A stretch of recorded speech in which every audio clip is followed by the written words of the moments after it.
Well, high school football players and coaches often find themselves battling the elements as much as they find themselves battling other teams on Friday nights. And when weather strikes, well, a team's preparation for game day can be affected. Avery Braxton joins us in studio to talk about how teams improvise, adapt, and hopefully overcome.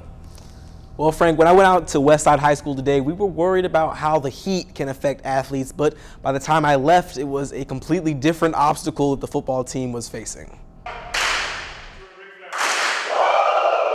Coach Shedrick Spoon Risper has the full attention of his Westside High School football team, but on Tuesday afternoon, his attention had to be elsewhere.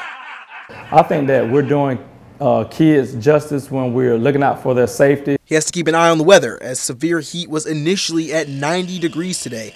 Coach Spoon had a clear message to his team: drink water.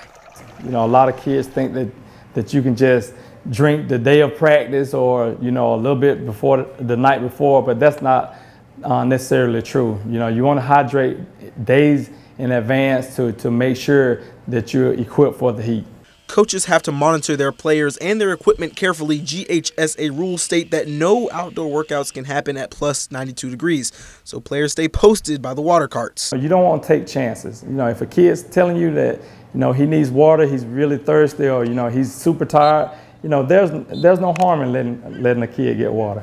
But it would be lightning that coaches and players had to worry about on Tuesday. The day cooled off to about 77 degrees, and 3 separate lightning delays had Coach Spoon's team calling it quits. Anytime that when it's lightning and you know, severe weather, you got to take safety precaution. The GHSA requires players to be off the field for at least 30 minutes from the last time lightning is seen. People put guidelines in place for a reason. So follow the guidelines and you should be safe. Don't take chances. I advise everybody out there, coaches, fans, don't take chances with lightning. Coach Risper said it's tough that his team lost a day of practice, but he'd much rather his team be safe than sorry.